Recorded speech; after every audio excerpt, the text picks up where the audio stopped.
I never know how to start these things. What the fuck? Who watches the watch list? Watch the watch list. We watch the watch list. Watch the watch list with Ethan and Jonah. Hey everybody, welcome back. This is the watch list with Ethan and Jonah. I'm doing the intro today because Ethan just told me he never knows how to start these things. So, this is the watch list. We watch movies. We do double features of movies that are either have been on our watch list for a long time or just classics that we love. Today we will be covering Get Shorty and Jackie Brown, two Elmore Leonard adaptations. I'm your host Jonah, and this here. I'm Ethan, your other host. I've talked a lot of shit about podcasting, right? Yeah. And like how pointless and useless it is. Right. But I think I came to a new revelation the other night. Enlighten me. So I've decided that I'm not doing this podcast for anybody. Yeah. Right? And that when we're old men, we will look back at this and be like, that's interesting. We can hear our thoughts and ourselves talking.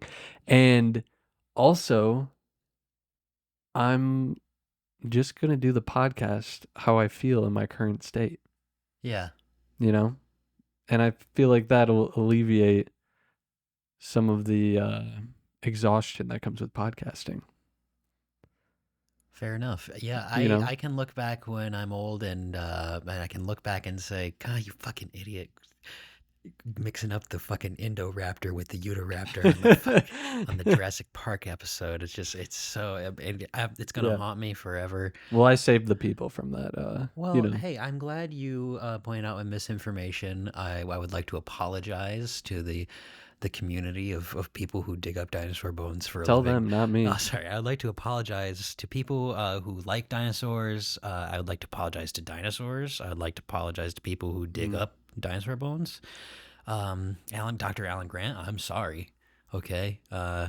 Because I thought, listen, I was searching. I knew generally what I was talking about, but I didn't know anything. But you were very convincing. Well, and I confident. Convinced you guys. This is the main thing that you guys should take away from listening to podcasts is that people don't know what they're talking about, and you shouldn't take everything they say at face value. Because I had them convinced that a fictional dinosaur was real. Yeah, with that being said, listen to us talk now about some movies. We're kicking it off with Get Shorty, a film directed by the great Barry Sonnenfeld. I think I've only seen his Men in Black films. Mm-hmm. And then, familiar with some of his cinematography work with early Coen Brothers stuff, but I really like his style. I like the way he shoots his scenes. He's very a very kinetic director. He has like a very specific aesthetic to his movies. I think Barry Sonnenfeld, if you kind of subscribe to the auteur theory, I think Barry Sonnenfeld's a very appreciated auteur filmmaker. All of his movies have a very unique style, very unique humor. They're all kind of comedically toned, and he's just a great filmmaker. He really knows how, like, Get Shorty to me is the perfect Hollywood picture. Like, Hollywood doesn't make movies like this anymore. No. Like, everybody's at the height of their powers. They're adapting a novel. It's fun.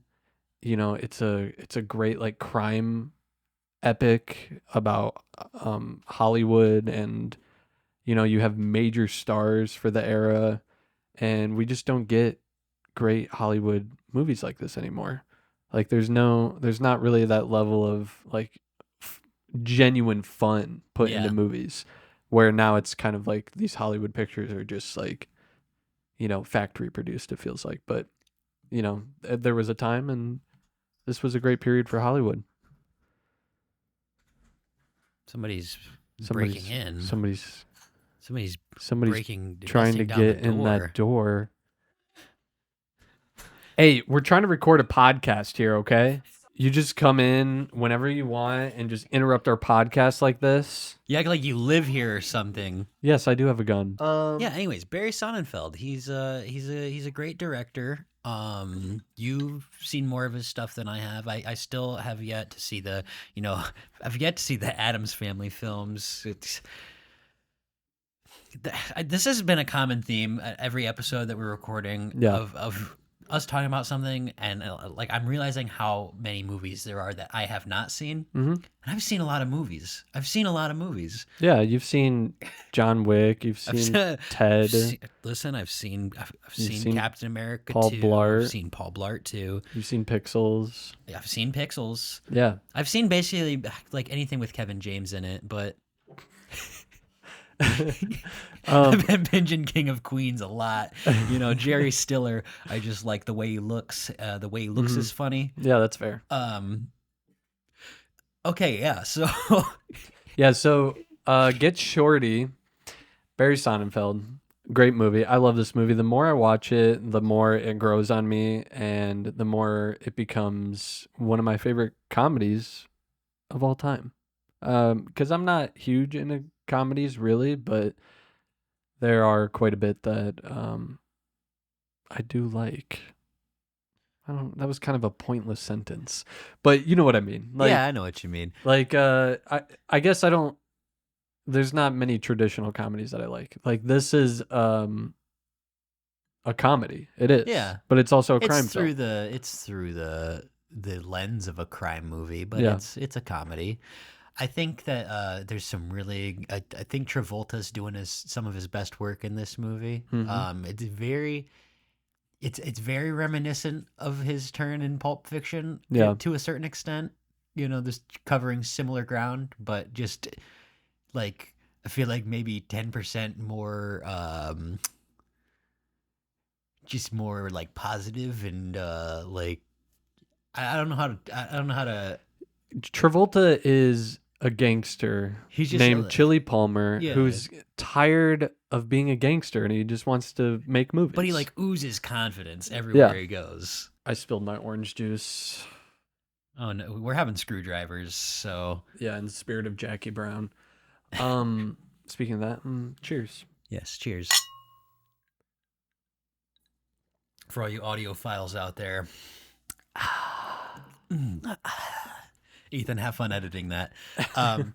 Anyways, this movie kicks off. We've got Travolta and the lawyer from Jurassic Park, sitting in a restaurant in Miami Beach, Florida. Mm-hmm.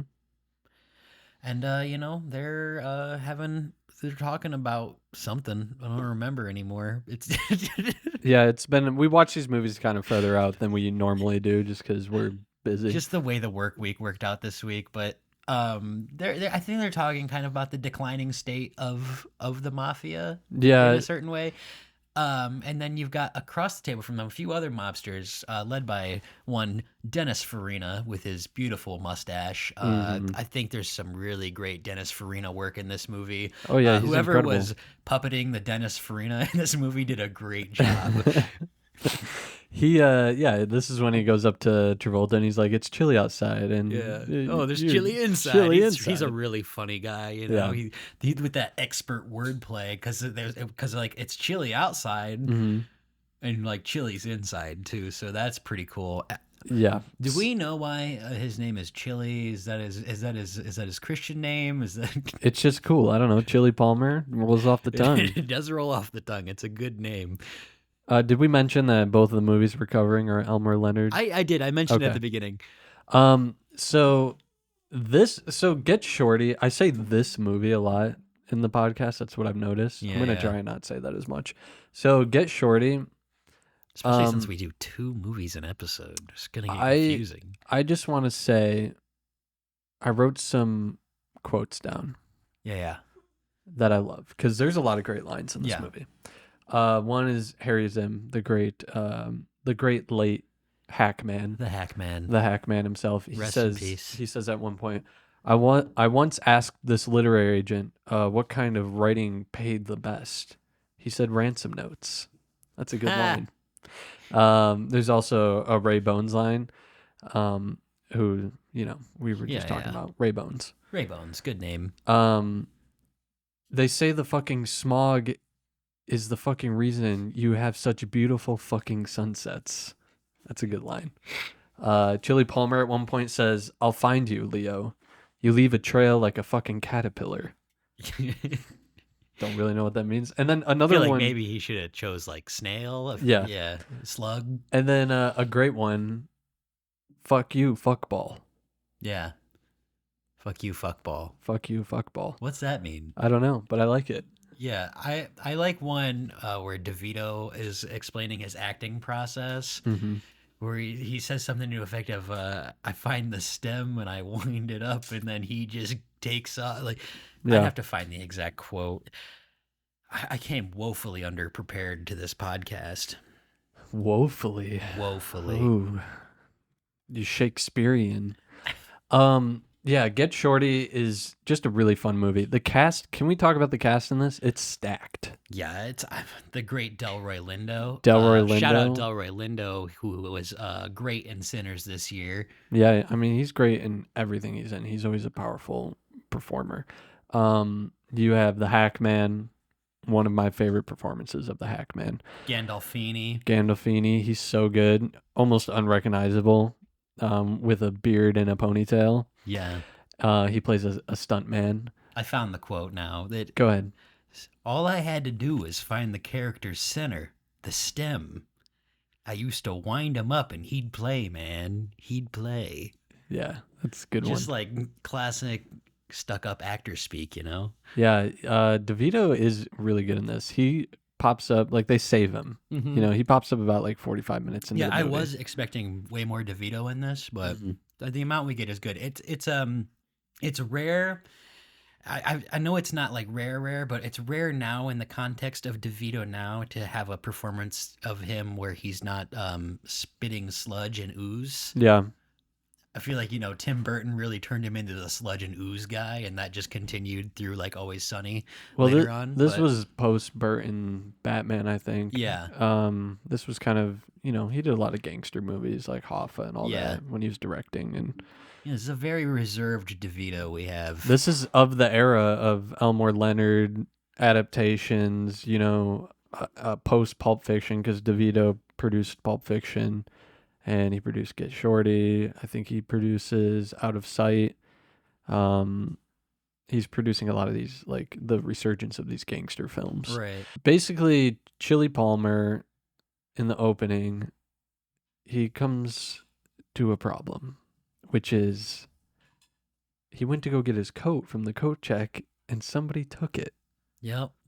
He finds out Dennis Farina took his coat. Ray Bones. Good name. Yeah, so he goes and breaks his nose. Punches him right square in the nose. And I feel like Farina's kind of known for popping up in Michael Mann movies, being like a Chicago cop, because that's like literally what he was. And he's like more of a tough guy usually. And like he kind of is in this movie, but like he's got a bit of a patheticness to him. Like when he gets popped in the nose of him, just basically like, what the hell, man? Like, it's very like, it's strange that there's no retaliation in that moment. Because he can't. Yeah. Because, this is kind of he's not the boss yet. Yeah. This is the momentum of the plot is that Chili Palmer is protected by the mob boss. That kind of Ray Bones works for like a subsidiary mob boss from this big mob boss, right? Yeah, something like that. So he can't, and Chili Palmer doesn't like Ray Bones. Nobody kind of respects him. He's kind of just like, fuck that Ray Bones guy. Thinks he's all that. He's got no integrity. But shortly after that, in a great scene, the mob boss, I forget his name. He has some like ridiculous name. Yeah, he's a big fat guy. Yeah. And he climbs the stairs of his apartment and he's exhausted. And he finally gets to the top and opens his apartment. And surprise, it's his birthday. And he has a heart attack and drops dead. Yep. So this kicks it off. Chili Palmer is no longer protected. Well, right before that, before that happens, Farina comes back into Travolta, like in this barbershop that he hangs out in back in the office, Yeah. and with a gun drawn, and Travolta just draws his gun and shoots him in the top of the skull, Yeah. like takes some of his hair off, Yeah. and he goes running back out. So there's also that right before the mob boss dies. For like another reason for Dennis Farina to be really pissed off with Chili Palmer. Yeah, Chili Palmer doesn't give a fuck. He doesn't give a fuck, dude. He's the most confident man on the planet. Yeah, he is, and he kind of he's looking for this guy who scammed this airline, and escaped with a bunch of money. Well, after, because Dennis Farina or Ray Bones, he comes back to the barbershop after the mob boss dies, and now he's kind of like in charge. Yeah. And he sends Travolta out to collect money from the guy who has scammed this airline. Right. We think he's dead at first. And then we find out from his wife that he's not actually dead. The plane went down while he was getting drunk at the bar. He was supposed to be on it, so yeah, she gets a settlement, and it's takes one off of to Las Vegas. It's one of these like convoluted like crime plots that really doesn't matter too much. It's just to kind of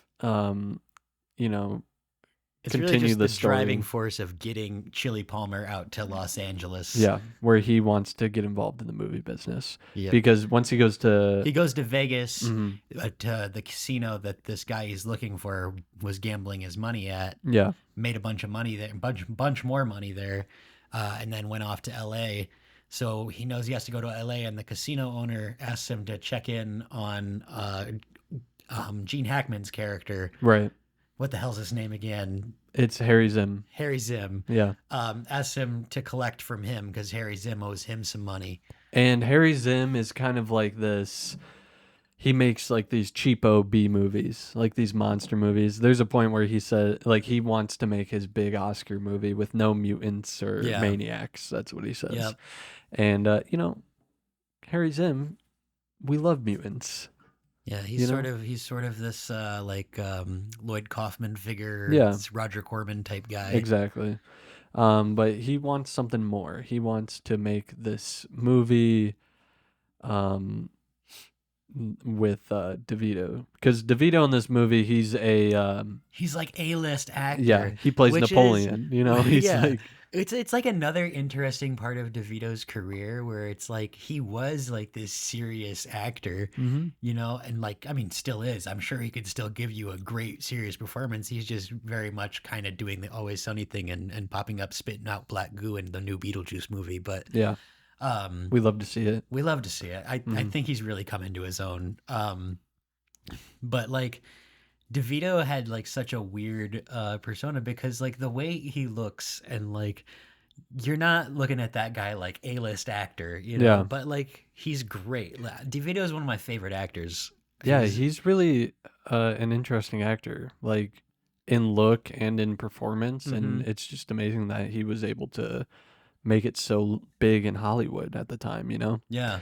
And be a part of all these great films. One Flew Over the Cuckoo's Nest is probably like his most prestigious. Yeah, I mean, because where does he kind of does he get his start in like Taxi? Yeah. And then from there he goes on like his like 80s and 90s, he's doing like prestige dramas. Yeah, and he directed Hoffa with Nicholson.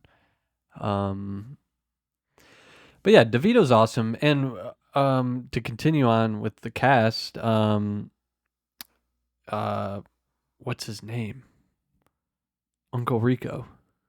Oh yeah, John Grease. John Grease is in this too, who, is big again now because of White Lotus, but he's great in this movie too. Him and Delroy Lindo are kind of like these other crime-related figures in Hollywood that are muscling Harry Zim because they're kind of giving him money for his B movies. They've loaned him some money to make one of his movies that now he's trying to make this other movie, and he's not making the movie that they gave him the money for, and he already blew that money gambling it to try to get more money to buy this script that he wants to get DeVito for. Yeah, real dirtbag director stuff.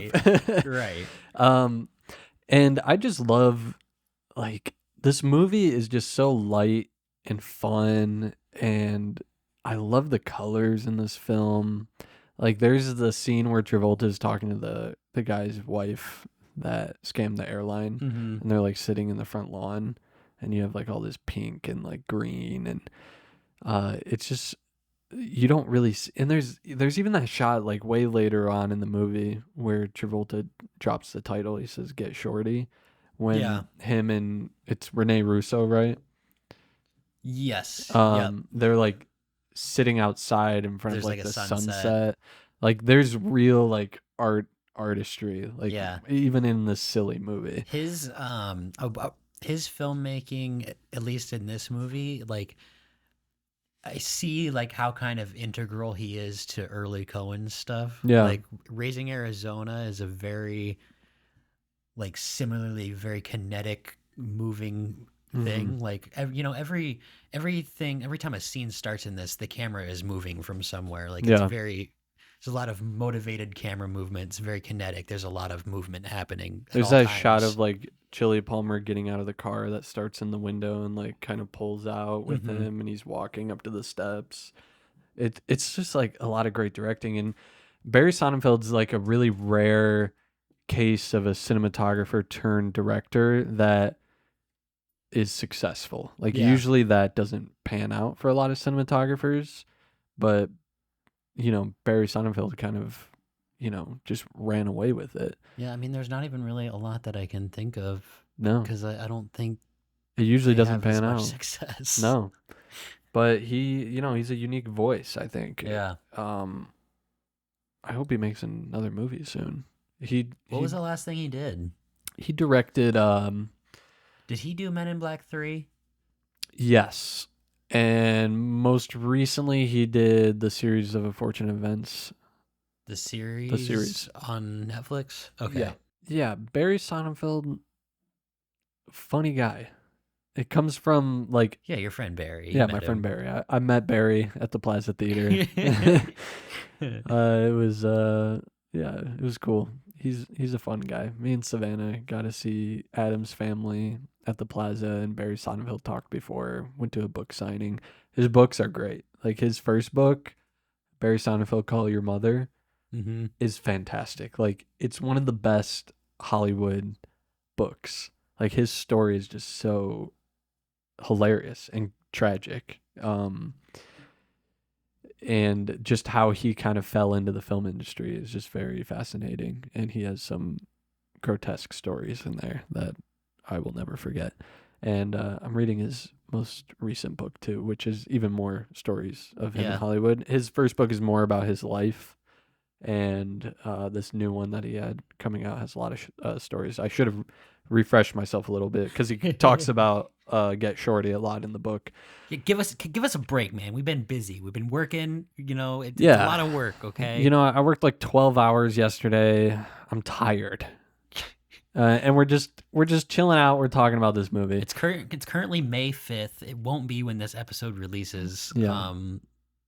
But today we should be partying, okay? It's Cinco de Mayo. We should be partying right now. But here we are. We're filling out an obligation that we have to you, our 3 listeners. So anyway, hey, we have at least 50. That's true. What's the retention rate looking like?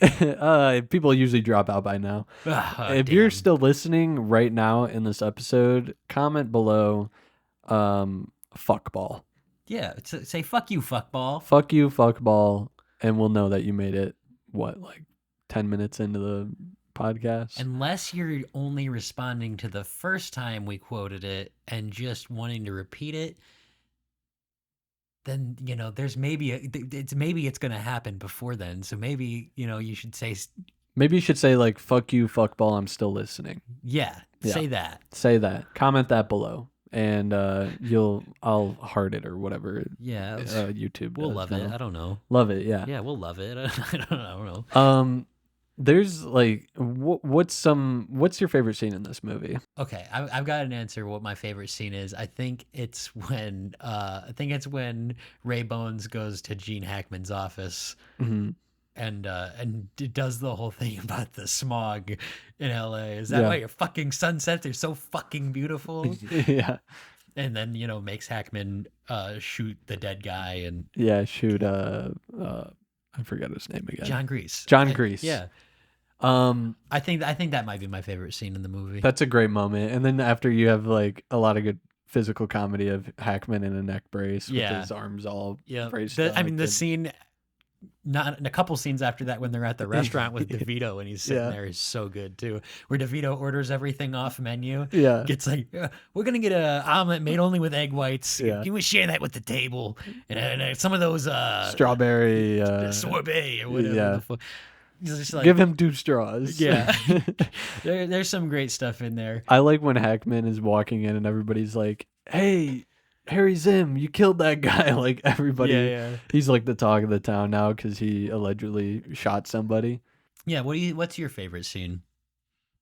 I love when Delroy Lindo goes to the restaurant to talk to Hackman. Yeah, that's a good one. Chili Palmer comes in and he's like tosses Gandolfini down the stairs by his nuts. He's like, he's a stuntman, and he's like, "How good are you?" Throws him. There's another. He's pretty good for the with big Travolta guy. and Gandolfini in the parking lot where Travolta beats him up and then sitting there talking, "What movies were you in?" Yeah, you know, because that's what's so lovable about Travolta in this movie. The character Chili Palmer is like he's kind of like he's this gangster, but.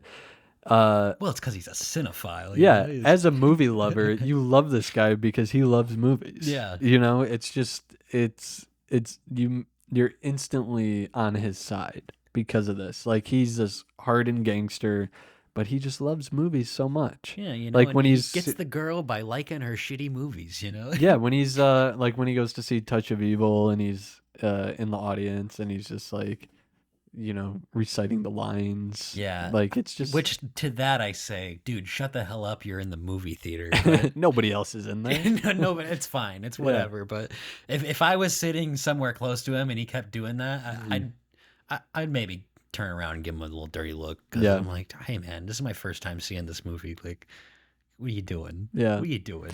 Normally, I guess we'd go through the plot, but it's been a few days. I know. I'm just having the same problem. There is like this whole thing where there's like a bunch of drug money in an airport locker that Delroy Lindo like has there for these guys from the cartel to come pick up. Yeah. Yayo. He comes to pick it up, but Delroy Lindo ends up shooting him in his home. Yeah, and that's a great moment. There's some funny stuff with him in the airport, just like sweating bullets. Yeah, that's what I was gonna say. Like Delroy Lindo says, like, look at that guy's ankle. He's packing. And he's looking at everybody's pants. Everybody's pants are bulging, and he's sweating. Yeah.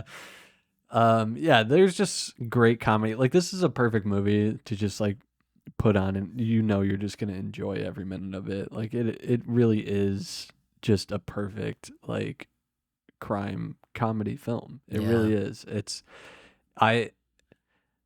We're covering 2 of the most popular Elmore Leonard adaptations, I would say, but it's like it's so hard to decide like which one's the best. Like I think it's like between the these Naked 2. Gun, Files from the Police Squad. That's maybe my favorite Elmore Leonard adaptation. What? That's not an adaptation. Well, what? I love this movie. I do. I wish I could talk about it more, but I'm tired. Well, I mean, if we can't talk directly about the movie, let's just talk about some stuff we like about it. I mean... Yeah. I love the direction. I was really paying attention to this a lot.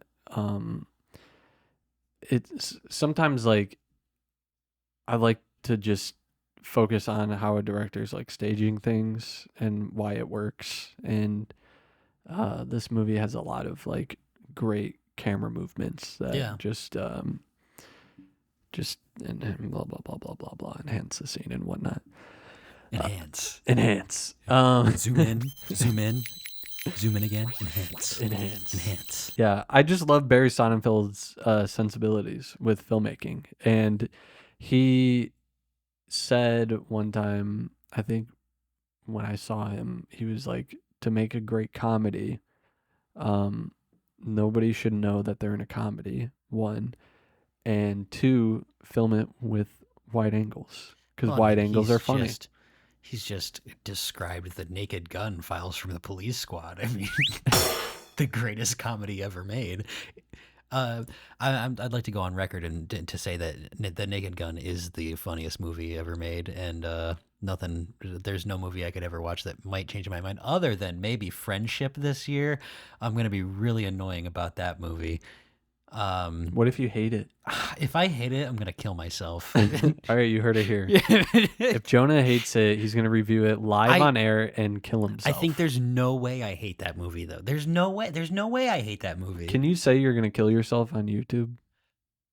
I might have to bleep that. If fucking Ben Shapiro can say what he says on YouTube, then I can say I'm gonna kill myself. In Minecraft. In Minecraft.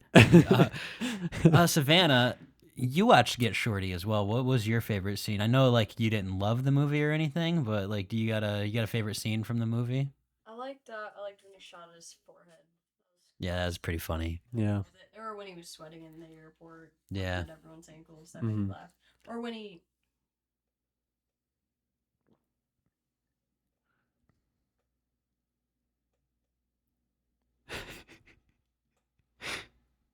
It's okay. We'll cut all this out. Yeah, it's just dead air. We'll cut it out. Yeah, my mic's not working, so you won't. You can, if you talk louder, I can pick it up and edit. Not really. I wasn't a big fan of this movie, like you guys. I'm not sure why. Yeah, just didn't Just catch you. wasn't- Well, I didn't love it. it's no Naked Gun. Crime movies just aren't your bag I guess most of not. the time. I liked Jackie Brown. You like Jackie Brown?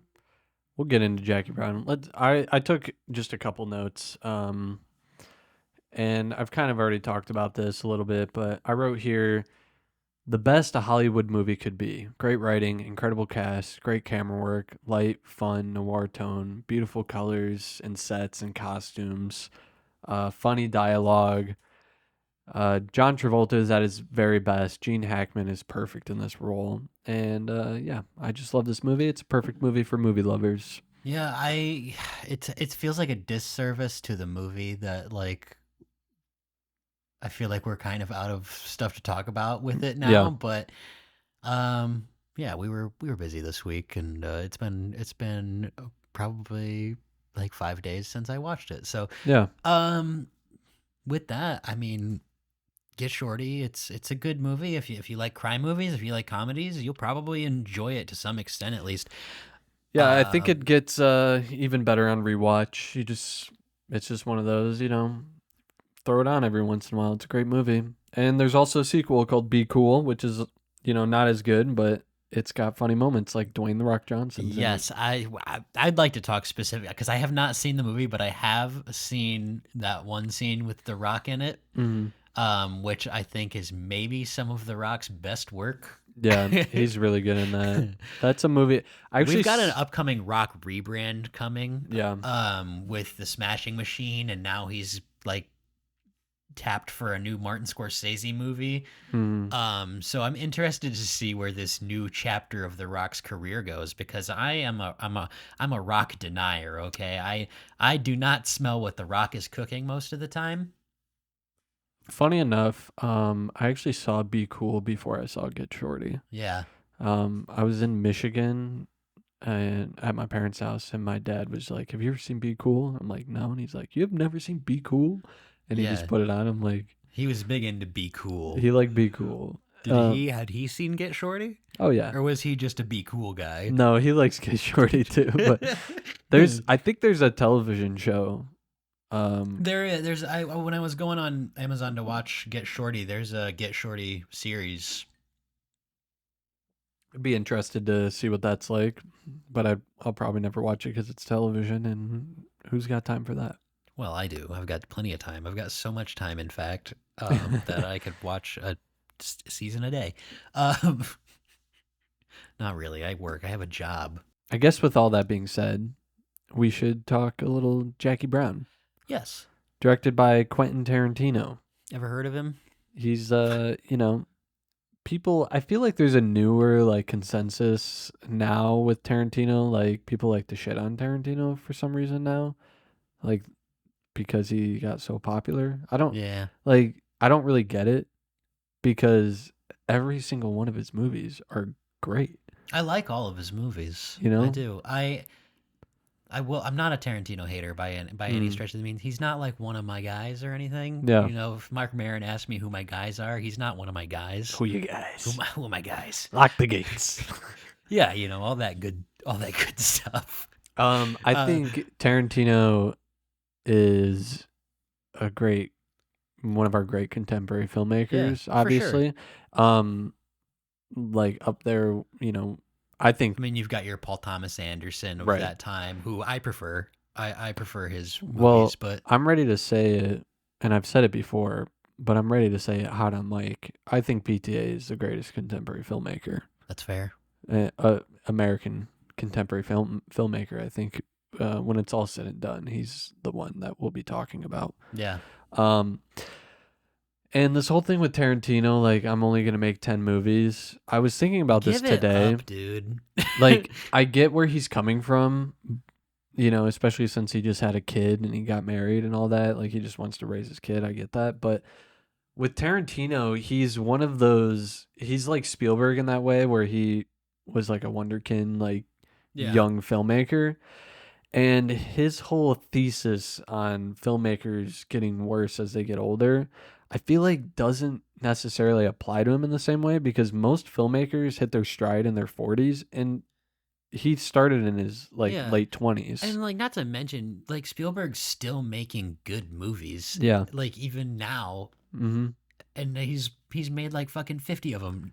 You know, not that many, but I mean, look at Scorsese. I haven't been like the huge, like, You look at Scorsese. I haven't been the biggest fan of his recent output, but like, I think those movies are still good. Like, Yeah. I don't like his whole like theory about getting worse and stuff is like, maybe I think he's just so afraid at this point of having a movie that people view a consensus bad or something that like he's got to end on 10 and it has to be like the perfect movie to end on. And it's like, dude, just make what you want to make. And if people don't like it, like, you're still going to be able to get a movie made. You know what I mean? Like, Yeah. I mean, I can't wait to see what he makes next. Like, he's one of those filmmakers like PTA, when there's Yeah. it's like an event when their movies are coming out. You know, it's like, what else are they gonna do? Like, I'm excited.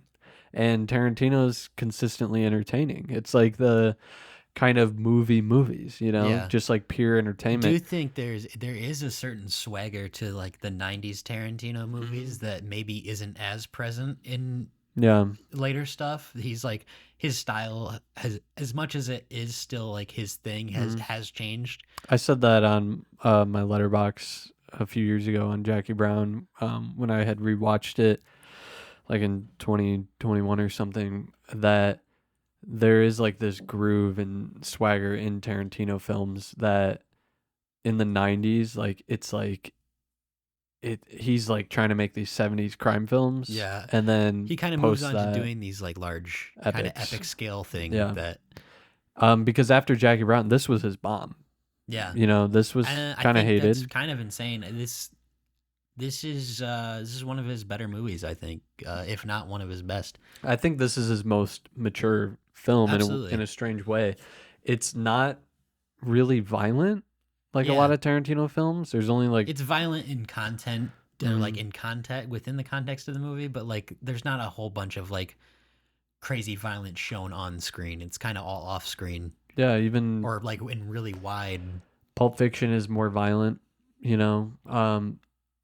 And I would like to start by saying that I think this is Samuel Jackson's best performance.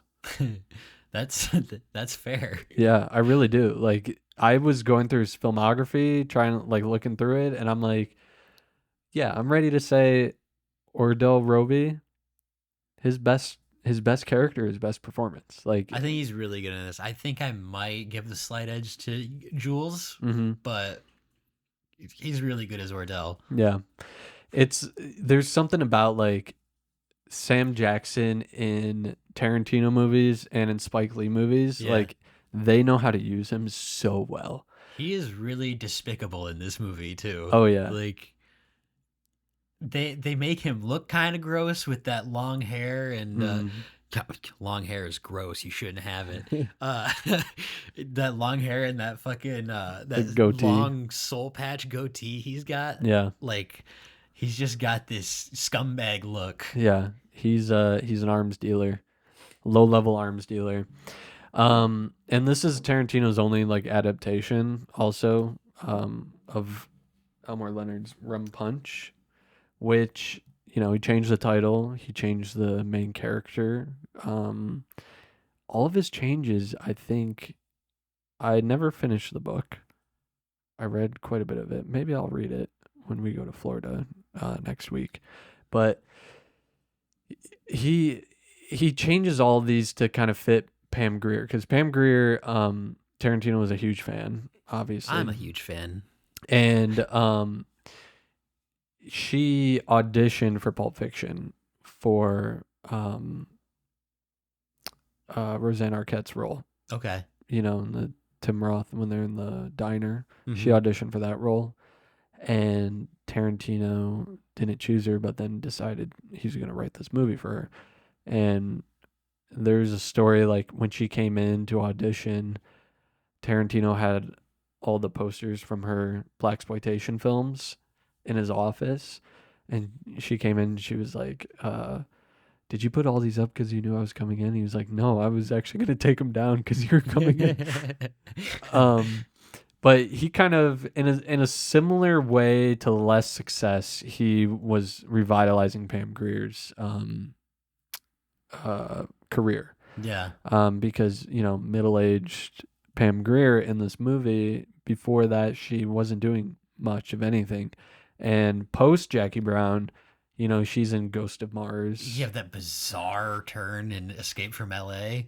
Yeah, she's in Escape from L.A. She does the 2 Carpenter movies, but it's like she really didn't get the boost in Hollywood like Travolta did. Yeah. Which, maybe it says a lot about Hollywood, about it's a terror. Like there's a very weird thing where like a woman in their 40s in Hollywood just like is unhireable for some reason at a certain point.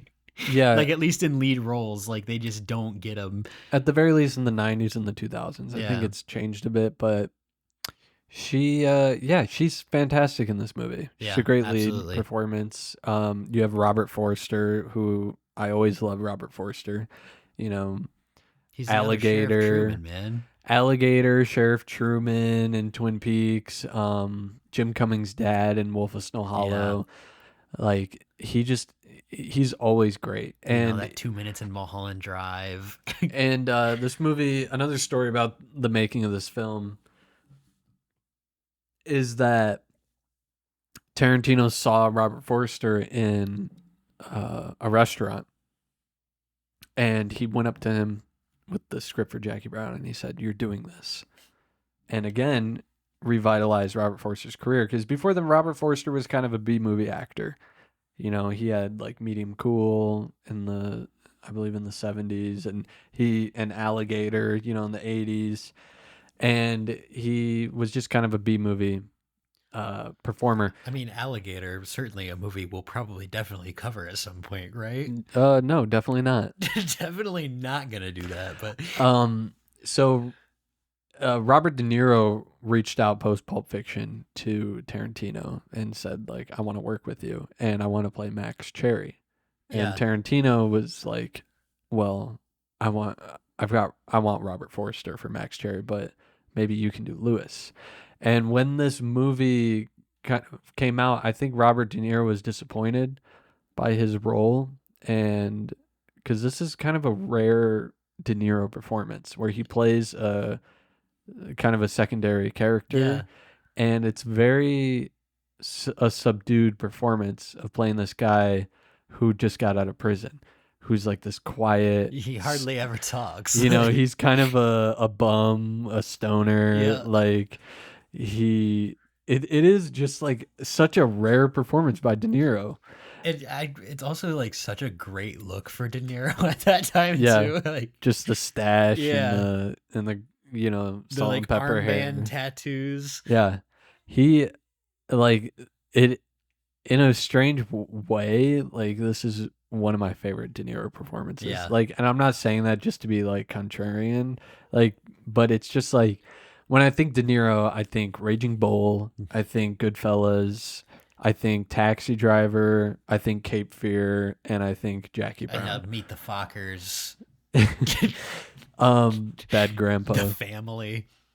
But yeah, it is, and it's such a like a great. And although he's not doing a lot, but he's doing a lot, you know? Yeah, it's I think it's one of those because De Niro, like, he has his thing that he does, but he's not just a star. He's a great actor. You know what Yeah. I mean? Like, he doesn't have to use his star persona to give a good performance. Mm-hmm. So when you see him do something like this, it is still compelling and like you're like, oh, I don't get to see this guy do this. This is really interesting. I think that's what can lead you to be like, this may be one of my favorite performances of his because it's something you don't see him do often. Yeah, and it's interesting to see like two of the greatest actors of our time, like Pacino and De Niro. The way Tarantino uses them Yeah. are just like such small like moments, but also like De Niro, Two of the greatest actors of our time in this with Sam Jackson and De Niro. I mean, yeah, Sam Jackson, one of the best to ever do it. yeah, and like Pacino in Once Upon a Time in Hollywood, like he has that short Yeah. role in that. It just makes me think like what would Tarantino do with these guys like if he was making films in the 70s, you know? Like it's just fun to think about. But Jackie Brown, I mean, you got Michael Keaton in this too. Michael Keaton, yeah. He rules. His buddy too, the other Oh. Salut. Ugh. Michael Keaton in this is great. I love this era of Michael Keaton. He reprises this role in Soderbergh's Out of Sight, which is another Elmer Leonard Really? adaptation. Yeah, which actually Out of Sight with George Clooney and Jennifer Lopez, Steven Soderbergh. As far as I know, I've never seen this film, but Keaton reprises his role in this, and I believe Sam Jackson reprises his role in this as well. Wow. So I'm kind of It's interested. kind of pseudo sequel or prequel. Because Elmore Leonard, I think, kind of carries his characters over sometimes. But like just straight out, like this was a blind spot for you for Tarantino, Yeah, right? this was my only Tarantino blind spot going in. Which I'm very jealous that you have blind spots for some of the, even though you're like, oh, I haven't seen these movies or these movies. Like, there's a certain jealousy I have of that. Yeah. Like, I would love to discover a Tarantino movie at my age right now. And like just right off the bat with that opening of like Pam Grier running through the airport, with the music and the titles coming up, and she's on like the, what do they call them? Like the people movers? Fucking at the airport. I don't even fucking know, dude. Like they're just dollying with her on the people mover. Everybody's been to an airport. My dad has never been to an airport. I can about guarantee that. Interesting. Yeah, my dad would not get on a plane. What is he, Mr. T in the A-Team? Yeah, he's a Mr. T from the A-Team. He's B.A. Baracus. You got to drug him up to get him on an airplane. Yeah, no. If he's going anywhere, he is driving. I think that's a very Midwestern thing to do, is to drive your family vacations. Is it? I don't know, but I've seen a thing I've seen stuff online to say that it's a Midwestern thing, and certainly my family, if we were going on vacation, we were all piling into the car and we were going. It was like 16 hours drive. Yeah, we never really flew that much either, but I guess it's maybe kind of expensive to fly a whole family as well. So oh yeah, so in Jackie Brown is a stewardess, and she flies for Cabo Air. And her deal is that she brings money from Mexico to the States for Ordell Roby. Yeah, it's her like kind of only involvement within this gun running scheme he's got, because we find out through her being interrogated by Michael Keaton, they're like, she doesn't make shit at this job she has. She makes like 16 grand a year plus benefits. That's what I think is very interesting about this movie, and um, also like in context of other Tarantino films, is like this feels like a really relatable and real character. You Yeah. know, it's like somebody who's middle aged and has been working the service industry her whole life and can never catch a break. And Yeah, I mean, we kind of through just kind of conversations, she's working like the worst airport job because she maybe has some prior like record, record yeah, for dumb bullshit because, she was a black woman in the 70s or yeah, whatever growing up. Um and so now she's kind of stuck at this dead end service job, but she's able to kind of support herself yeah, by she flies to Cabo where this gun runner keeps his money, his hmm $500,000 that he brags to anybody who will listen about it. yeah. Um, and she just kind of routinely brings him portions of that money. I think that um, what I find really interesting about this film is that Tarantino is making like a traditional crime, like sting operation kind of crime film, but he kind of subverts that with making it a hangout film, but also a romance. Like Yeah. this, like you have like this convoluted plot similar to Get Shorty that's kind of wrapping around this film and these characters that are kind of progressing the story along, but it at the end of the day, like it's every scene is just about character. Mm-hmm. It's really above like a lot of these other movies and kind of smarter than a lot of these crime movies in that it's about just a romance between two middle-aged people, Yeah. and it's also just a hangout movie, just like seeing what these kind of scumbag characters are up to and just like living in their shoes for a little bit. And it's, it's like 2.5 hours long, but it kind of flies by. Yeah. And I think it's over 2.5. It's like 156 minutes or something. yeah, yeah, it's, I don't know. There's really nothing like it because a lot of these crime movies, like, Soderbergh makes and like these crime movies of the 70s, which I think this movie looks the most like a 70s film of Yeah. all of Tarantino films. Well, I mean, Eh, it's what he's obviously trying to evoke with yeah. castings like Pam Grier. Yeah. And it's like, I don't really know how to articulate it that much, but it, it's, it's just very refreshing and interesting to watch within this genre because you don't really get this much space with these characters a lot of the time.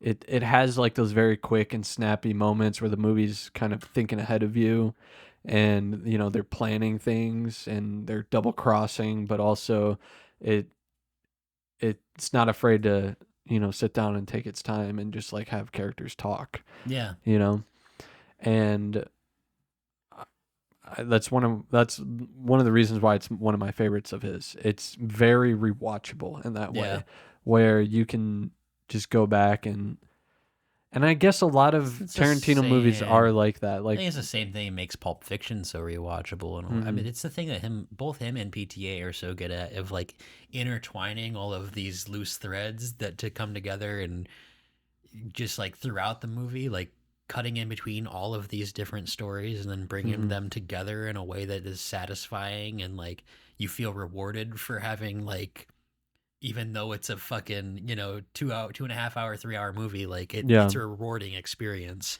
And like and during the time, like Tarantino could never in a million years have lived up to Pulp Fiction. Yeah. Like you make Pulp Fiction and then people are like, all right, we're ready to see this guy kind of fall.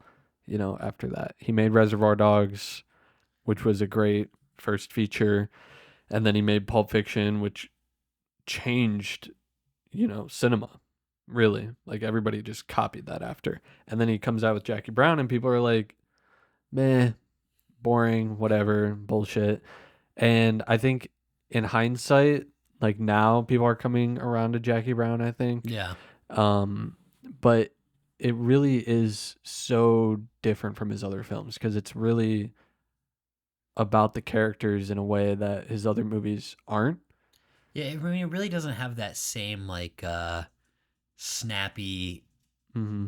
Like it's got the Tarantino dialogue to an extent, but it's very toned down in this. Yeah, and a lot of his like okay, so you have I like to separate the eras, right? Like 90s Tarantino, his directing style is very different. Mm-hmm. You have I noticed he does like a lot of close insert shots in a lot of his earlier movies, and I heard him say one time that he didn't feel like he knew what he was doing directing until he made Jackie Brown. He felt like he really was directing a movie and knew what he was doing. And you hear him say that and you're like, what? You made Pulp Fiction? Yeah. But I put on Pulp Fiction last night because we were about a little more than halfway through Jackie Brown and Savannah wanted to go to bed. So we turned that off. We finished it this morning. But I put on Pulp Fiction and I was watching it. I'm like, I kind of see what he's talking about. Like the way he frames in Jackie Brown and the way he kind of stages a scene it feels more thought out than a lot of his other movies. Like in Pulp Fiction, it's a lot of wides and characters kind of say their dialogue and then maybe we move through the scene and it's a different staging and then characters say their dialogue and then you have the kind of basic coverage like back and forth. But in Jackie Brown you have like these great close-ups, a lot of great close-ups of Robert Forster and Sam Jackson, and there's a couple, close-ups of these eyes. There's a couple I could do without in the movie. The feet. Yeah, the close-ups of every Tarantino movie. This is maybe why he's not one of my guys, okay?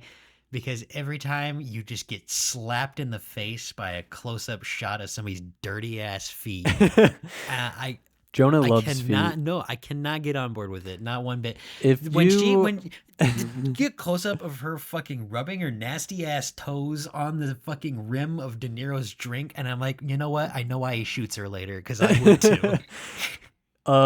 If you are a single lady, Jonah is also single. Send him a picture of your feet. Do not. His Instagram is Jonah Nye or something like that. Some shit like that. Do not. Don't do it. I think that. So, what was I? I'm not on board with his foot obsession, and I don't look. I think as a director, it's okay. You can put your fetishes in your movie, okay? Yeah. It's what makes you, all right? Yeah, Batman Returns wouldn't be as good if Tim Burton didn't put all of his fetishes in that movie. You're so right. Batman Returns, best Batman movie. Fight me. Yeah, I'm with you on that. Yeah. It's just, it's like I watched Death Proof, a movie that I think is a lot of fun and maybe another one of his less regarded movies, but. Mm-hmm. But like, come on, dude. Kurt Russell's so fun in that movie. But there's so much foot stuff in that movie. I can think of there's just the one where he's like outside and he's like tickling her foot. I guess it seems like a lot. It goes on. I feel like that goes on for a while. I think that's the problem. Fucking Once Upon a Time in Hollywood in the theater. Fucking dirty ass feet up on the windshield, up on the theater chair. I can't abide by it, and I won't. Quentin Tarantino, if you are listening, can you please have your editor make a cut without the foot shots for me, please? Thank you. Don't listen to him. He's a coward. So Jackie Brown, she takes this money and she's basically set up, by Beaumont. Yes. Beaumont Chris Tucker's character. Yeah, Chris Tucker. He gets caught. He gets picked up by the cops. DUI, but he's got illegal guns, Yeah. And they bring him in, And Sam Jackson, he goes to bail him out with Max Sherry, Robert Forster's character, who's a bail bondsman. And Robert Forster is so good in She's this so movie. good. Yeah. He is so good in this. And like, I can't just stress it enough why, like, this movie is just a romance, right? Yeah. Like, between, and it's so refreshing to see a romance between middle-aged people, which we don't really see Yeah, them. who are both hot, by the way. Like, come on, dude. And Robert Forster, like, I don't know. There's just something about, like, rest in peace, Robert Forster. Yeah. We miss you, and I wish that you could have been in movies forever. Well, He's I the mean, guy. He's the vacuum guy in Breaking Bad, We can AI him. right? Yeah, dude, it's been He's the vacuum guy in Breaking Bad. this. I never clocked that. Really? No, He's in the El Camino It's too. been a little bit since I watched it now, but I think El Camino was one of his last roles, along with Wolf of Snow Hollow. Which, if you haven't seen He's Wolf really of Snow good in that Hollow, movie. watch that movie. It's great. But so Van is bored. She's gone to the couch. Sam Jackson goes to bail Beaumont out, and then he goes to Beaumont's house or a motel where Beaumont's staying. And he's like, "Man, I need your help with something. I hate to be the guy that asks for a favor after doing you a favor, but I got a favor." Sam Jackson made me laugh out loud so many times watching this. His delivery is fantastic. Yeah, he's very, very, very good in this movie. And so is Chris Tucker in this scene that he has. He's great too. Yeah. So, but anyways, he basically is like, "You got to help me." You know, and he's like, basically takes him down to the car. He's like, "All right, there's that shotgun. You need to get in that trunk. Yeah. Hold that shotgun. All right. That trunk's dirty. I don't want to get into that trunk." And he's like, "We'll go get some fucking burgers." Yeah. You know, like, think about it. Yeah. So basically, he sets him up, telling him like he's got a gun deal and he needs him to pop out of the trunk when they have it and just rack the shotgun. Yeah. Intimidate him. And this is one of my favorite shots in the movie too, because he gets in the trunk, right, and then you have Sam Jackson in the driver's seat. He puts his gloves on, putting his driving gloves on. He's got the radio playing. I mean, the soundtrack in this movie is fantastic. Yeah. And then he's pulling out. He says they got to go to Koreatown, right? And the camera does this thing, like, it's pretty ominous. Like, you don't really see, like, that's why this movie is so good in Tarantino, because you don't see this kind of with him. Like, film as I'm watching this, I'm expecting it to cut back in close up when he blasts him, because at this point I know it's coming. But it's this just fantastic one it just stays in the wide where he pulls over into this, like, the camera moves to the side and you're like, wait, where are we going? We're not following the car, and it goes to the fence, and then it cranes up over, and you see like this empty lot where like this kind of like factory is or whatever, and the car pulls in, it's bumping, and then pulls out, and Sam Jackson gets out, opens the trunk, and you hear Chris Tucker yelling, and then he shoots him. Yeah. I'm confused as to why he gave him a shotgun before he was going to do that, though. Well, it was just the whole, it was the whole plan to get him in the trunk. Yeah, it's just... The shotgun wasn't loaded. Yeah, it's just like why is he got to shoot him? I guess just so he doesn't have to load him into the trunk later, but... That's basically it. Yeah, exactly. And then after that, I think that's when Jackie Brown gets picked up, right? By the ATF. Yep. That's by where Michael she's Keaton. coming home, and Michael Keaton's partner is great in this too. When they're in the office, like, interrogating her, and he's like, "Jackie, we don't give a fuck about you." Yeah. they get her. She's got $10,000 in a manila envelope in her bag. And some cocaine. And well, they don't find that until they're in the office. Yeah. But they're basically like, "You gotta come with us." But basically, we find out that Beaumont, Chris Tucker's character, has named her as like as somebody who's involved with all of this. Yeah. And they find cocaine in the manila envelope, and they lock her up with intent to distribute the cocaine. Yeah. And that's what and then Ordell Robbie, he's got to bail out Jackie Brown for $10,000 also. And you have, in the courtroom scene, you have Sid Haig as the judge. Yep. He's another B movie 70s actor, a lot of exploitation films, and then later Rob Zombie stuff. Yeah, after this movie, a lot of Rob Zombie movies. But I don't like this movie's just so good. Yeah. It's just like I don't want to just go scene through scene with it. Yeah. But like it's there's so much great stuff from scene to scene that like you can talk about. But I mean, Pam Grier, the way that she brings Jackie Brown to life is so good. I mean, the pure confidence that she has, and much like John Travolta as Chili Palmer, Sure. just like the confidence that Jackie Brown has in her abilities to pull off this scheme. Because basically what we find out through watching the movie is that, you know, she's been picked up. She knows that Ordell's going to try to come kill her like she did Beaumont. She's always a step ahead of Ordell. She's always a step ahead. So Yeah. like, you know, Robert Forster comes, picks her up from the prison. This is kind of the kickoff of our romance. Because he sees her walking out of that prison, and he is, you know, takes his damn breath away. Which Robert Forster, you and I both. I said in my Letterboxd review, if Pam Grier is asking me to go to Spain, my ass is going to Spain. I don't know why he doesn't go with her. Maybe he does. Like that's the great thing about this movie. Maybe he does, because it would just be corny if like it ended with them like together driving away, you know, like it leaves you. Tarantino is smart enough to be like, you got to leave the audience with a little wonder, you know. He hangs up the phone at the end and he's like, give me half hour, call me back. Yeah. But no, I mean, he's like picks her up and he immediately is like, maybe you want to go get a drink. Yeah. And you know, she's like, I got prison in my hair. We're going somewhere dark. Yeah. You know, there's a place by my house. Yep.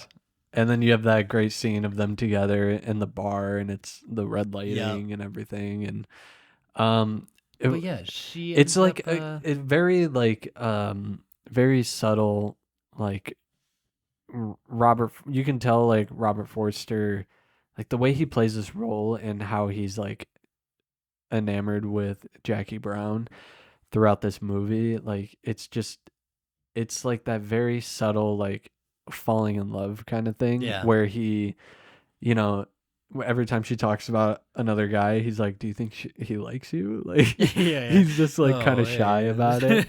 Like, she's like, oh, maybe Michael Keaton just likes you a little bit. Like, and he's scared of her, yeah, man. I mean, I would be too.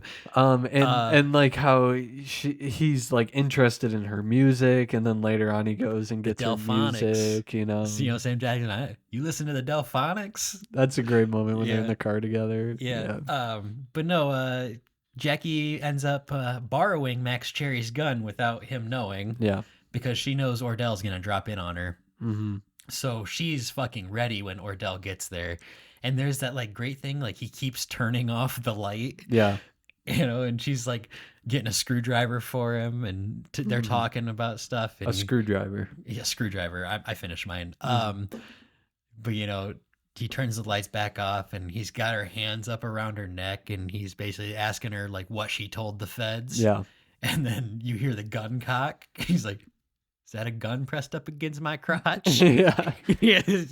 And, you know, she basically just strong arms him into like, this is what we're going to do. Yeah. This is the plan. I'm going to get you your money, and I'm not going to sell you out to the ATF. But Jackie Brown, she's one step ahead because she wants to get out from under Ordell's thumb. She's one step ahead of Ordell. She's one step ahead of the ATF. She's one step ahead of Robert Forster. She's one step ahead of everybody. Yeah, in this and then movie. the great thing, Forster comes back the next day and gets his gun, and he just kind of sits there and listens to her, and is like, "Well, it wouldn't exactly be legal, but you could keep the gun." She's like, "I got a gun." Yeah. He's like, "You went out this morning and bought a gun?" She's like, "I got a gun." Let's just leave it at that. It's so great, and Forster doesn't question it. He's just like, you know what? You got things under control. Yeah. I feel like maybe I'm just along for the ride, and you know what you're doing. So, and the way they handle all of like the turns with the characters in this movie, like I guess the way Tarantino handles it is like everything is just so well done. None of it's corny. None of it feels forced. Like even when she convinces Forster to steal the money with her at the end, like it's just like a short conversation with them, like, if you had that opportunity, would you take the money? He's like, I'd consider it. And like All he needs is the right plan, and Jackie's got it. and again, like it's not like this cliche thing of like Robert Forster and Jackie Brown are like ride or die, like let's steal the money and let's go away and live happily ever after for each other. You just get the sense like Robert Forster just has this huge crush on her and just would do anything to get her to like him. I'd do it too, okay? If I were Max Cherry, I would help Jackie Brown steal $500,000. It's a gun runner's money, okay? Maybe he's gonna kill me, but maybe I help out this pretty lady. I don't know. And the way they just outsmart everybody, like, we should talk more about De Niro too, because De Niro,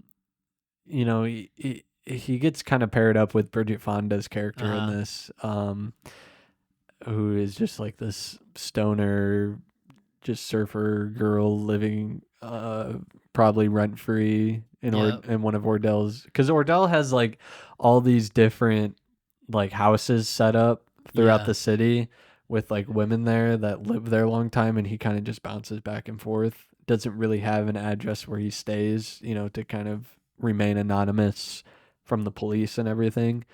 And which is funny because, okay, so we were going to talk next episode, we were going to talk A Simple Plan, right? We were which Bridget Fonda's in. And we decided we're not going to do that. We're going to do Easy Rider and Wild Hogs. Which Bridget Fonda's in not Wild Hogs. She's in Easy Rider. Yeah. So like we're kind of doing all these Bridget Fonda movies just by accident. But we decided we need to change stuff up a little bit. So we're doing Easy Rider and Wild Hogs. Yeah, we'll talk about it later. So so like the intro with De Niro and Sam Jackson and Bridget Fonda in this apartment, and they're watching Chicks with Guns, and Ordell's like kind of talking about all these different guns. Here's what I know about this gun that's on the screen. Yeah, people like it, and it's just like there's this great back and forth between Sam Jackson and Bridget Fonda, like where he's like, "Get the phone." She's like, I know it's for you. He's like, go get it. She picks it up and immediately hangs it back up. He's like, it's for you. But eventually Sam Jackson leaves De Niro and Bridget Fonda alone, right? Yeah, and they have like a conversation. She's like, they smoke a bunch of pot. Yeah. And she's like, you want this fucking protein shake, dude? And he's like, no. And they're talking about pictures of her that are around the apartment. And then she's just like, you want to fuck? And De Niro just kind of gives a, yeah.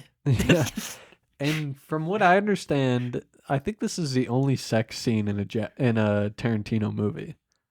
That can't be true. I think it is. Wait, what? And it's comedic, like, and it's not graphic or anything, but it's like 3 minutes later, title card, and you just have De Niro huffing and puffing, pumping away while they stand up over the counter. Yeah.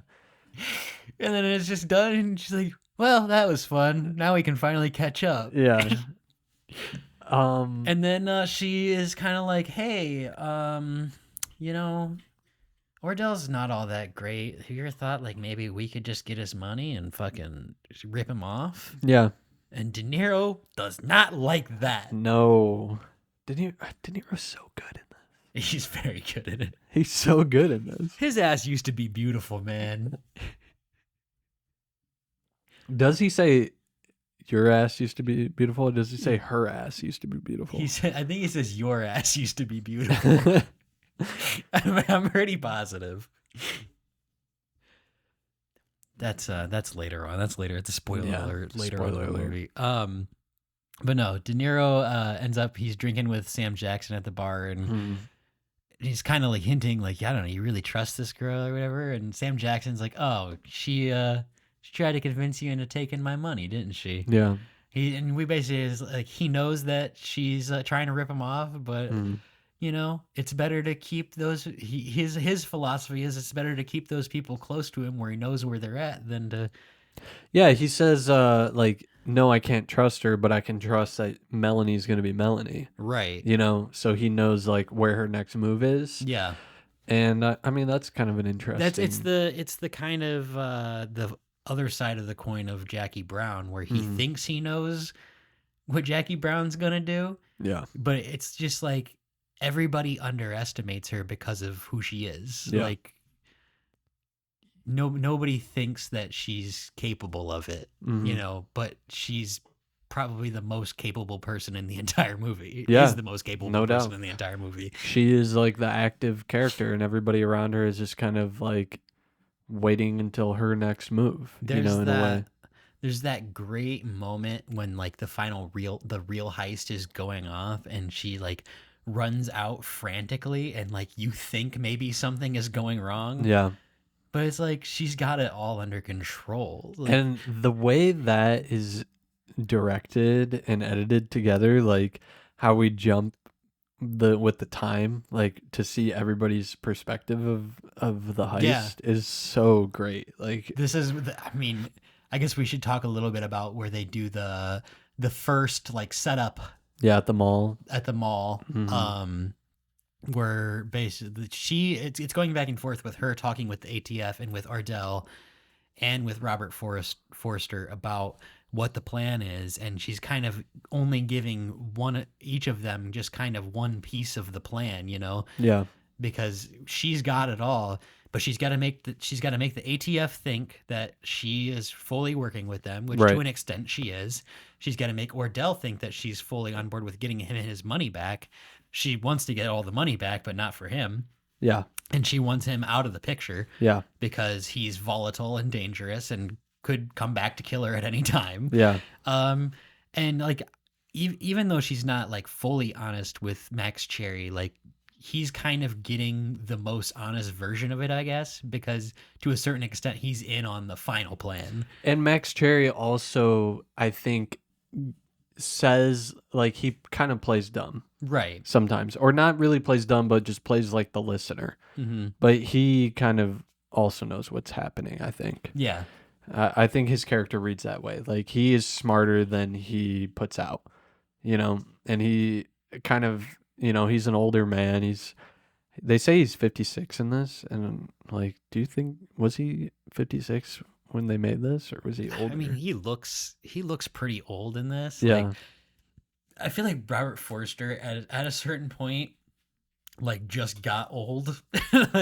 like he just has a very like cragged face. I mean, even in like Alligator, where he's younger, he still looks old. Yeah, he reads older, I think, than he is most of the time. But and similar to this, like in Alligator, he talks about like losing his hair, and like that's a whole part of the movie.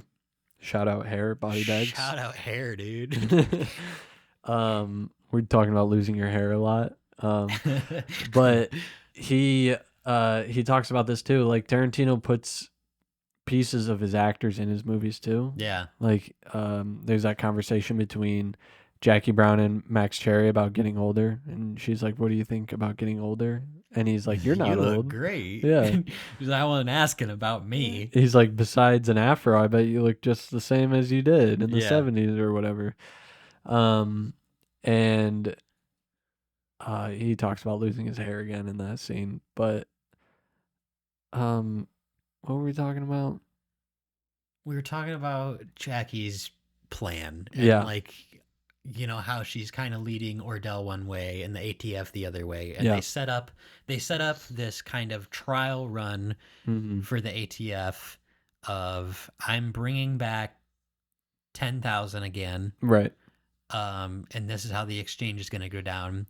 And then her basically telling like, hey, Ardell, I'm working with the ATF, but this is all a front because I'm going to get you your money back. And what I love about this movie is like all this plot stuff, it's like an hour and 20 minutes in the movie. Yeah. Like it takes so much of its time just building these characters. Yeah. And kind of getting you in the headspace of each and every character. Yeah. And all of their motivations, and just doing it in such like a smart way of like just through these conversations Like this movie is just so well written and so well paced and directed, and so when like this heist and all of this like crime plot starts slowly building up, you are kind of like, I I want to see like everyone kind of make it, but also like I want them to fuck over Ordell. Yeah. Like, but I don't really know where this is going, and it's just such a great like winding of the twine, of all this tension between all these characters and all these problems building up, and who's smarter than who, and Yeah. like, because in the trial run, like Ordell like does something that Jackie Brown didn't know about, Yep. which kind of changes her plan to even further outsmart Ordell, because he has Simone there, Yep. which is later, earlier, I would say, introduced at the Compton house with De Niro in the chair, and she's dancing. Dancing and singing for him. Yeah, and he's just like, okay.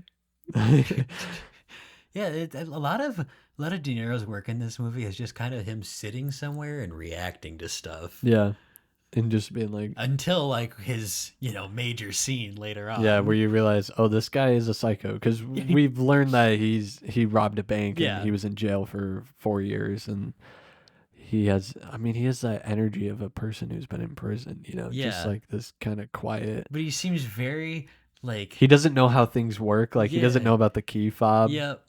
For the car and things like that, because he's been away for so long. But he really cracks under pressure later. Yeah. But yeah, this trial run kind of goes off without a hitch, other than The switch, switch that Ordell throws in. which backfires. Simone takes off with the 10 grand. Yep. Yeah, he doesn't get his 10 grand because she takes off with it. So Yeah. then he's like, well, now Melanie's gonna do it on the real one. Yeah. Which we know already that Melanie wants to rip Ordell off for his money. She wants Yeah. to run off with his money too. Right. It's like it goes further into the Ordell character of him really kind of not knowing what he's doing to a certain extent too. Yeah, he's very pompous. Like, Yeah. and he, like, this is why, like, Sam Jackson, this is why I think it's his best performance. It's just because, like, this character is very layered. Like, he's he's a psychopath, but he also, like, acts like he cares about these people. Yeah. He most of all wants everybody to think he's the baddest motherfucker alive. Yeah. Like he's very worried about how he's like perceived by others within the movie. Ordell is the kind of guy who would buy a bad motherfucker wallet. Oh yeah. Like, Jules has Yeah. one because he is a bad motherfucker, but Ordell would be the guy who's like, sees that movie and he's like, I want to pretend like I'm that guy. That's right.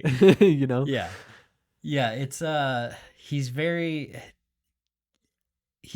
wants to present like he's the baddest ass in town, knows everything about every gun and all that, which you get some from Bridget Fonda's character, but like he's all talk. He says at one point, my ass might be dumb, but I'm not a dumbass. That's a great line.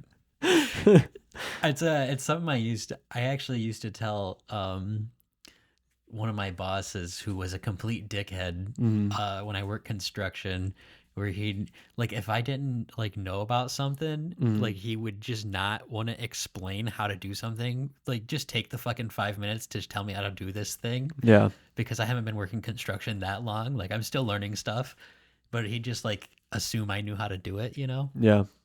And then I would tell him sometimes, like, I might be stupid, but I'm not dumb. Like, Yeah. To me, like, stupid is the like unwillingness to learn, dumb is just like you're born with it, and stupid is maybe it just doesn't get through the first time. So Right. if he was gonna think I was stupid anyway, so I would just tell him that, and it made him laugh. So that's Yeah. sometimes you just gotta take it. Yeah. He threw a tape measure at me one time. He was a really good guy. Yeah. Yeah. Anyways, I'm never gonna do that again. I'm never gonna do work. It just sucks. Don't do it, kids. Where was I going with that? I don't know. I don't know. Cut that out. Did you know that the hoodie was invented because of construction workers Really? and factory workers in New York, upstate New York? They really wanted hoods. Because crew necks, that's all Yeah. that was around. Were just the basic like sweatshirt. Yeah. And they were really cold. They wanted a hood. So this company made hoods Yeah. and they sewed them on to these crew necks. And they invented the hoodie because of that. And that company was champion. And they said, They invented the hoodie. you can't just wear a hat, dude. You gotta have a hood. Yeah. Fun fact. Can't wear a beanie. I love hoodies. Thanks. Yeah, hoodies are cool. I like hoodies too. Yeah. Thanks for inventing that. Except for like, I almost never use the hood on a hoodie. What is that? Oh, I throw on that hood. Why not? Every once in a while, it's like a very rare that the hood goes up though. I feel like most people wearing hoodies, the hood stays down for the most part. Unless it's really cold. Unless it's really cold. I mean, if you're up north, a hood is a must. But there's just something about it that feels way better than a crew neck. I don't know. Yeah, you just feel more secure. Yeah. Yeah. I guess if you have the hood bunched up a little, it protects your neck a little too. I don't know. Yeah. Just Like a yeah. penis. Like a penis. Like an uncircumcised penis. Keep your hoods, Anyway, Jackie Brown. That was we got off the rails a little bit. Yeah. Jackie Brown, great movie. The final like sting of them stealing Sting, directed by Ethan D. Allison on YouTube. Don't watch it. Check it out. No, just kidding. You should watch it. You should see. Starring This Caleb is Kurz and this is a Jonah very Nye. important part of all of our growth as filmmakers and Yeah. actors. Sting is a very important step, Mm-hmm. and in learning what we don't need to say. You got your lockpick and shit? Yeah. Good thing all the lights are on. What we don't need to say, and maybe have more than one light. Yeah, maybe it helps to have more than one light. Maybe and be rich and afford a lighting kit. Yeah, and and also maybe sometimes it's good to take more than 4 hours to shoot something. Yeah. But also do with a couple more takes. Also, Sting, pretty cool. We Yeah. quote it all the time. That's fucking crazy, dog. We do. It was a lot of fun. I made a very odd choice, accent-wise. Yeah. Just getting an accent halfway through. Yeah, You well, mean? I was trying to. So here's the thing about that. Guys. My folks are home. You're lucky my folks are home. Pull your goddamn heads off right here. Here's the thing about that I was trying to do the put on like white boy who Tough guy. thinks he grew up in the hood Yeah. kind of thing, because that's how I felt the character was. So I do think it works for the character a little bit, and the fact that he can't keep his accent straight. Mm-hmm. But it was an odd choice by me in the moment when we were just filming it within 4 hours. I think I should just. It's okay. That was like your first major acting role. You're right. You're right. You It's know? where it's what made me. Yeah. I had a couple things while we were in film school that I was probably not good in too. Just a few things. I don't remember what. I was a guy in a hoodie in the background of one of them. Where I was kind of That one's stood in the funny. background. That one is funny. You mean the one that was all a dream? Where Yeah, you were yeah. you were like, I forgot about that. Yeah, that was Well, good. The thing our writing teacher told this person that their script would be better if it was just a dream Yeah. at the end, which is, if that's not the best writing advice I've ever heard. Yeah. If you get lost in your plot, make it just a dream. Yeah, and maybe you should text your student at 2 a.m. Yeah. and ask if they're up. I don't know. Yeah, anyway, back to Jackie Brown. What are you like do you want to talk about? We should probably finish talking about the movie, like Yeah, I mean, overall. let's just get through the end here, and then Yeah. we can. This final heist Mhm. goes off. We have Jackie. She's gonna go to the clothing store in there and get a suit. She Yeah. tells Forrester this. She says, "I got a suit I've had my eye on," and Pam Grier looks really great in this suit. I mean, she rocks the fucking suit, dude. But anyways, the handoff goes off within this dressing room Yes. where she's got a bag with some towels on top of the money, right? Correct. She takes. Well, an important note is that she's got all this money in her. She's got like the $500,000 in her like stewardess bag. right. She told the ATF that she was bringing over 50,000. Yes. But really, she was bringing over 550,000. Yep. So they clocked the 50,000, but she had 500,000 hidden in the bottom of her bag. Yes. So And she puts the bag that's supposed to have all of Ordell's money in it because she is, I think, leading him to believe that all of his money is going to be getting to him on this run. correct. Because this is a decoy for the 50,000 is the decoy that the ATF is going to pick up or whatever. Yeah. But she fills that bag most of the way with books and then just puts like 40 grand in there. Right. And that gets handed off to And a cherry on top. And a cherry on top for Miss Melanie. 'Cause Because Melanie picks she- it up. Because Jackie Brown, again, is ahead of everybody. And she knows that Melanie's going to pick up this stack of money for herself, Yep. which will play later on to kind of make her story make more sense to the ATF when they discover Melanie. Yes. But anyways, Melanie drops off the empty bag. The Mhm. the The and empty she- bag, the empty bag, the empty bag, the empty bag. I don't have a bottle. The empty bag. Yeah. So she drops off the bag with just the towels in it, and Jackie Brown gives her the bag with the 40,000 and all the books and a little cherry on top. Mm-hmm. And Melanie, and this is all intercutting, but I think we should just go kind of chronologically. here. Lewis. Melanie and Lewis, they go out to the parking lot Yeah. with this decoy bag of money that they think is all of the money. And De Niro can't find his car. He can't find the car. he fucking he first of all can't get Melanie out of the bathroom. They're late, so he's Yeah. stressed out, right? He's They get in sweating. there, and they're at the store, and he like doesn't want to let her out of his sight because I think once again he's nervous that she's gonna try to make with all the money like she talked about earlier with him. And just nervous. And he's just nervous. Yeah. And he can't find the car. And she keeps being like, Lewis, you're such a fuck up, Lewis. How'd you ever even manage to rob a bank? Like, all this- and he's like, not another fucking word. Yeah. Not another fucking word. And she starts talking again, and he just shoots her in the airport parking lot. Just shoots her twice. The mall parking lot. And then gets in the car, backs up, it stalls, and Yep. he starts it again and drives off. You Yeah. couldn't have just hit the bitch. You needed a shooter. You're right. There's that later. But Yeah. anyways, meanwhile, within the airport, Pam Grier has took all the money from her stewardess bag and put it in the bag with the towels in it. She leaves it in the dressing room, goes out frantically to buy the suit with cash, almost forgets to take her change. She grabs it and runs out. Yeah. Robert, well, I guess we'll just say that she goes out and she looks like she's completely lost and about to like break. And she She calls out yeah. for what's his nuts? Michael Keaton. Ray something, Yeah, right? Ray. And the ATF agent calls out. She's like, I don't like they're gone. They made away with the money. She ran out Yeah. the door with it. And meanwhile, Robert Forster was also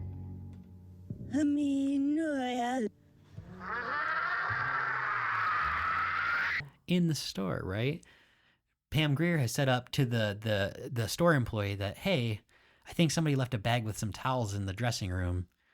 And, Robert Forster waits a minute and then he goes over. He's like, hey, I think my wife left a bag of towels in your dressing room.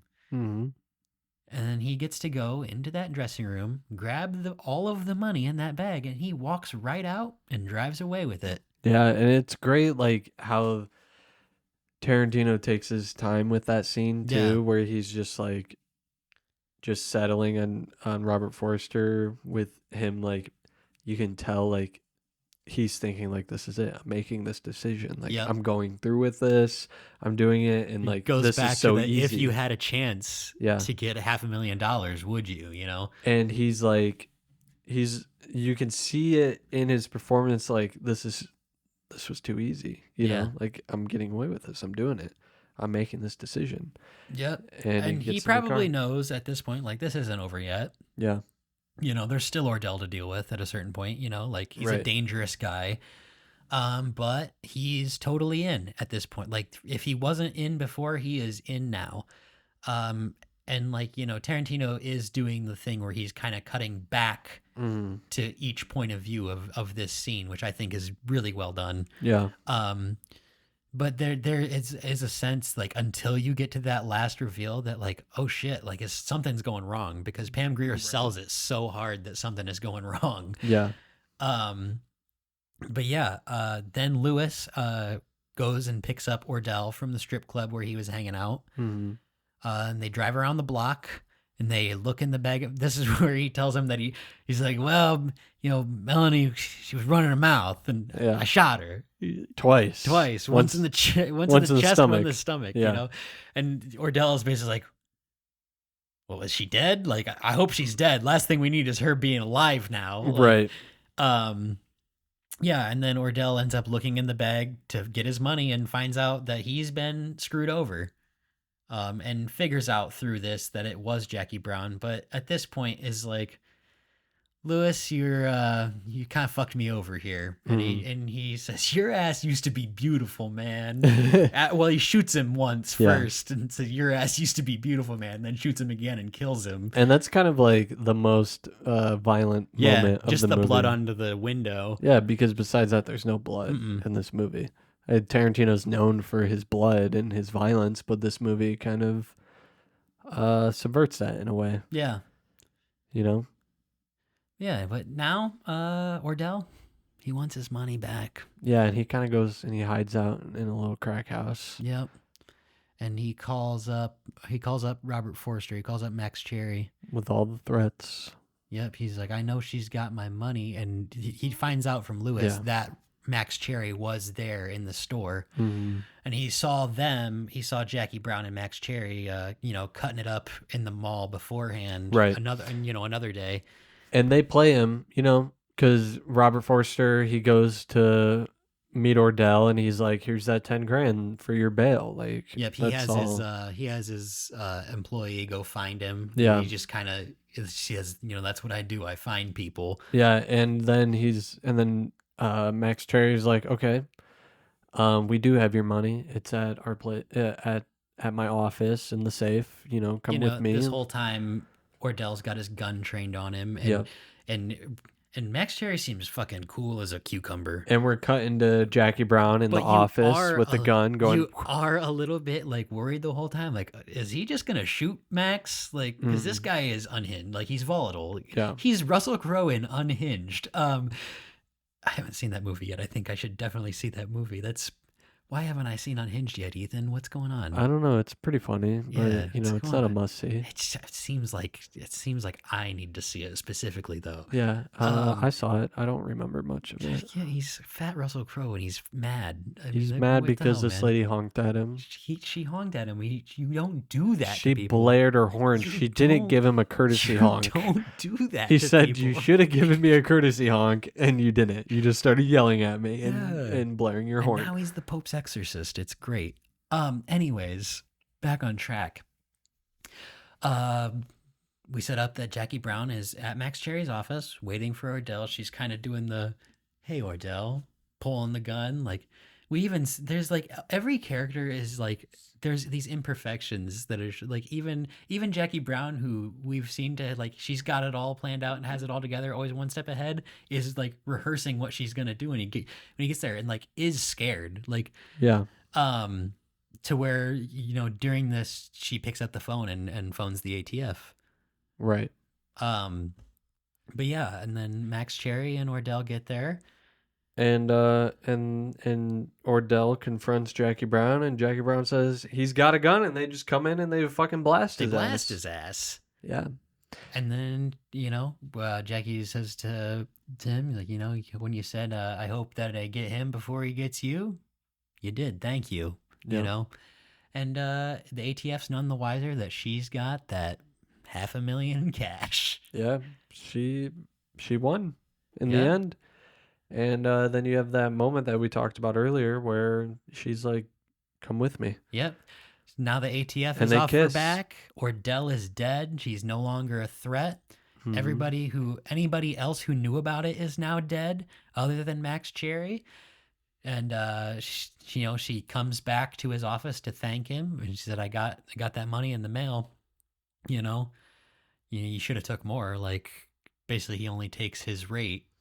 Right. Um, 10%. yep. And then she's like, "I'm going to Spain." He's like, "Barcelona or Madrid?" She tells him, and she's like, "You can come with me." He's like, "No, I think I'll stay here." And then they have that kiss. Yeah. And she leaves while a client calls him. And while she's leaving, he's like, "I'm going to have to call you back." And he just goes and kind of stands there and is like, The end. the end, the end. And Jackie Brown drives away, and that fucking great song comes on. Dun dun dun dun dun dun dun. Dun. When Max Cherry leaves the theater that first time in the mall, the you can hear the end of the movie there. It's the end of Jackie Brown. Is it? Yeah, when he's leaving the theater. I didn't pick up on that at all. Yeah. I did, however, I think I saw the poster for Jack Nicholson's Wolf in the background. Oh though. yeah. I'm pretty sure. Or a poster that looks much like it. Yeah, overall, this is one of my favorite Tarantino movies. I think it just is very different from his other filmography. Yeah. I think it's definitely top 3. Yeah. Yeah.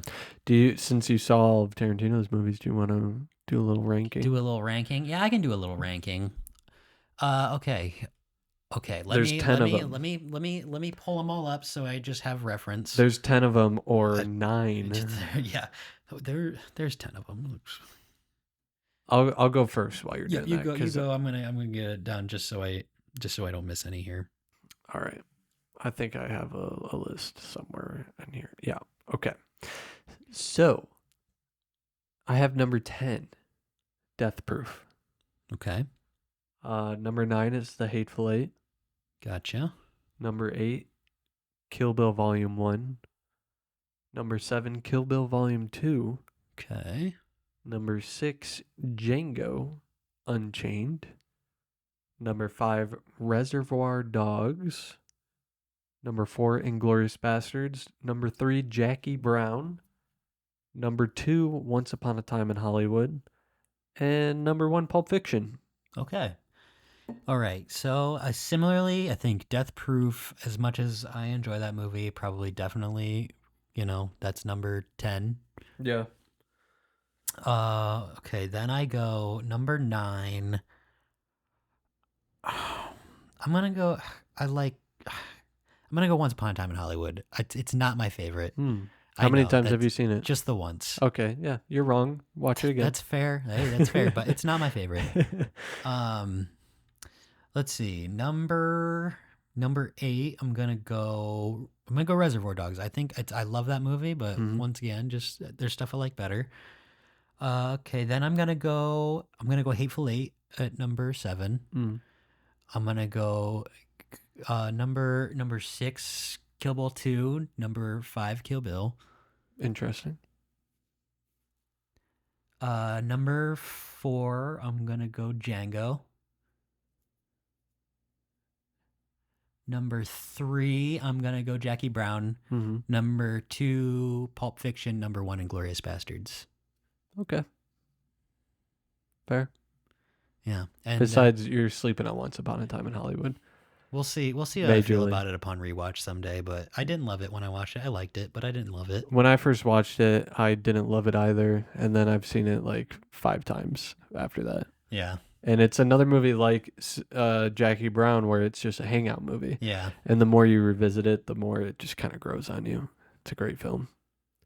Yeah, I have it. I've got the physical copy. One day I'll revisit it maybe, but it's just I don't know. It didn't leave a huge impression on me when I saw it. And to this day, I think is the only Tarantino I've seen in the theater. So yeah, no, I saw Hateful Eight in theaters. I went to the road show. I saw it in 70mm. I like Hateful Eight more than a lot of people do, but You're really cool. Yeah. You're really cool. You're really cool. No, I used to not. That's similar to Once Upon a Time in Hollywood. When I first saw Hateful Eight, I was kind of underwhelmed, but the more I watched it, the more I liked it. And Once Upon a Time in Hollywood was like my last like ranked Tarantino, and then it just like I would put it on every once in a while I was doing things. Yeah. Or while I was going to bed, and it just like grew on me, like it just shot up. It's so good. Like that's the thing. I have Death Proof last. It could easily like be in the middle somewhere. Like I think that final, like them taking Kurt Russell down is so fucking Just funny. beating Like his ass. it's like maybe one of the funniest things ever in a Tarantino movie. I mean, that stunt where she's surfing on the car too it's is incredible. Yeah. Death Proof's got so much good stuff in it. But yeah, I mean, it is kind of, it's hard to put that anywhere but kind of at the bottom. Right. Just because all of his films are great. Yeah. They're all good. There's a lot of quality. Yeah. I mean, we got new PTA coming this year. I'm super excited for that. We got the Further Adventures of Cliff Booth. Yeah, we got David Fincher taking on a Tarantino script. Strange. I'm very I like Fincher a lot. I just recently watched a bunch of kind of Fincher blind spots. I've still got some. Most egregiously, I watched 20 minutes of Fight Club back during and hated it during 2020 and turned it off. Yeah. I wasn't feeling it then. And you know, one day I'm gonna try again because, you know, Fincher's a great director. He's, you know, I'm sure the movie's got merit. It just really was not connecting with me on that day. Yeah. So next week we have Easy Rider and Wild Hogs. Yeah, it's gonna be so like Wild Hogs, maybe one of the best movies ever that we've covered. I mean, and yeah, it's gonna be a great episode. And I gotta piss, so let's end this. Yeah, let's fucking end this, man. And to speak on Fincher just once more, everybody fucking sleeps on The Killer, and The Killer is so good. Yeah, The Killer rules. Fucking watch it, okay? Anyways, signing out. This has been The Watchlist, and as always, go fuck yourself. Go fuck yourself. Go fuck your mother. Who watches The Watchlist? Certainly not you. Go fuck yourself, fuckball. Fuck you, fuckball. Yeah. Goodbye. Good night. See you later. Bye.